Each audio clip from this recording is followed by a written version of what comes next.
Well, I'm joined now by Luke McCarthy after the win of King of Swing. Well, first of all, Luke, you've just taken the heart rate of King of Swing. How's it been?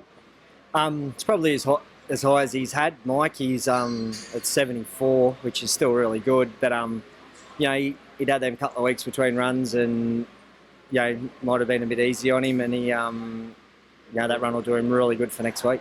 Only a 2 metre margin. When you look at the mile rate for the 2300 metres, Luke, 153.5, it does read well.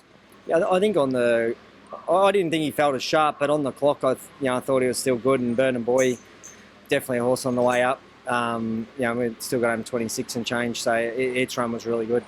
26.8, the final 400 metres, everything was under control. Yeah, I had to shake him up. He run away, and then like I said, he probably just didn't feel as sharp, but I reckon he's probably had a couple of easy weeks in between runs. He touched fat, so that run will do him really good for next week.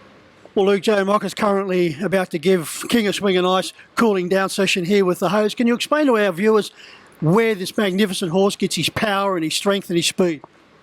Oh, look, he's quite a big horse. He's got a really big shoulder and massive hindquarters, and he's such a good gaited horse, as you can clearly see in the replays. But I think he's got a lot of good attributes, and he obviously must have a massive heart, because his heart rate's so low all the time, and he can do that sort of work in races. So look, he's a really good horse, and it's a pleasure to be able to drive him.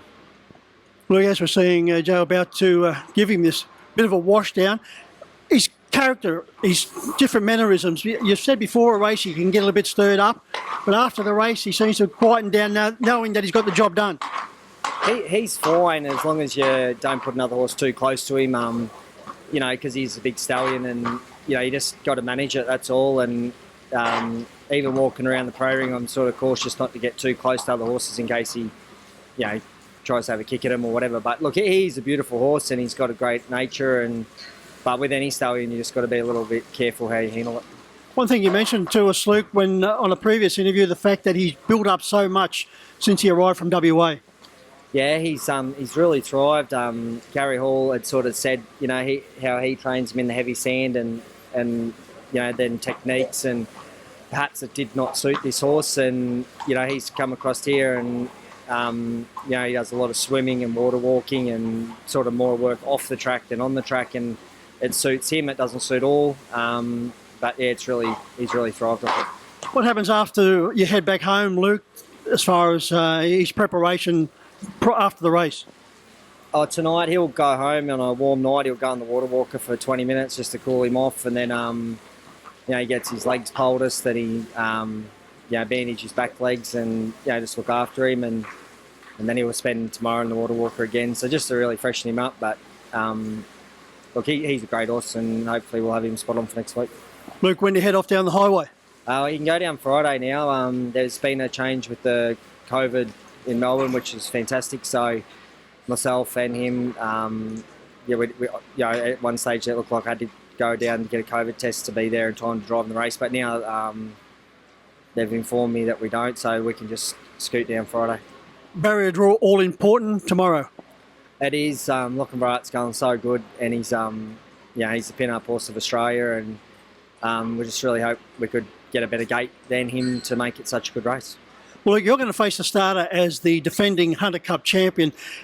Two scenarios: one, Lochinvarret leads, you're on the outside, or you're leading and Lochinvarret on your outside.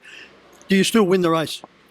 I think we can if we draw to lead, and it'll be a great race, and they're going to run time, and really happy with the horse, and I'm sure he's going to take a lot of benefit from that run tonight. And but I like the way Lochinvarret's going. I think it would be hard for any horse in the world to sit outside him and beat him. So draw's going to be very important. He was a reserve last year. Luke, for the Hunter Cup, he goes into, was, as you said, the two heavyweights, Lochinvarret and King of Swing. Regardless whether it's Victoria versus New South Wales, it's great for harness racing. Oh, for sure. And, this is what the sport needs, is these sort of horses, and, at that level. And, just it's a privilege to be part of one of them, and hope we can make New South Wales proud next week. You'll make New South Wales proud regardless, but let's hope you head back along the highway with the trophy in hand. Thanks, Mike.